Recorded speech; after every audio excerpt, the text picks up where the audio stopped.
কি নাম? অঙ্কন দাস, বাড়ি? Melaghar. Okay. Highest qualification? High secondary higher secondary plus. Pass. কোন ইয়ারে পাস আউট? আমি 2025 25। কোন স্কুল থেকে? Melaghar HS school. ওকে।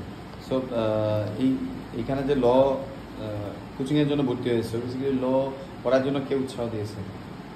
এমনি আমি নিজে থেকে। নিজে থেকেই? আচ্ছা। এই জানো তো ল পড়ে বেসিক্যালি তুমি অ্যাডভোকেট হতে পারবে, তাই তো? জাজ হতে পারবে, বা তুমি অ্যাসিস্ট্যান্ট প্রফেসর হতে পারো, ঠিক আছে?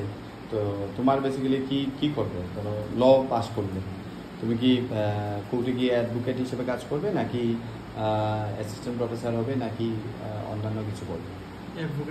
অ্যাডভোকেট হবে স্যার। ওকে। সো অ্যাডভোকেট হতে গেলে অনেক মানে এই এন্ট্রান্স কোয়ালিফাই করাটা খুব ইম্পর্ট্যান্ট।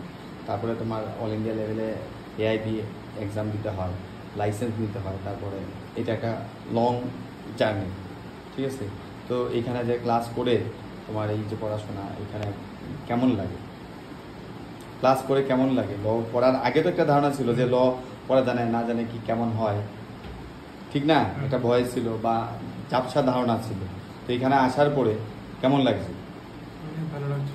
মানে আগে যে ধারণা যেটা ছিল, ভয় ছিল মনে অল্প অল্প ছিল কি না? হ্যাঁ। ছিল। আচ্ছা, এখন মানে কিছু কিছু ভয় কাটতে শুরু করেছে না এখনো আছে ভয়? কাটতে শুরু করেছি। আচ্ছা। তো সোনামুড়া থেকে যাওয়া আসা করো? মেলাঘর থেকে। মেলাঘর থেকে। ওকে। সো এখানে টিচারদের সাথে ইন্টারাকশন করা যায়? ইন্টারাকশন করো টিচারদের সাথে? হ্যাঁ। জিজ্ঞেস করতে পারো হুম। কি কি ক্লাস করলে এখন?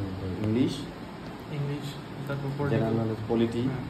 তো এই ক্লাসে তোমরা যদি কোনো ধরনের ডাউট থাকে ডাউট জিজ্ঞেস করতে পারো। হ্যাঁ।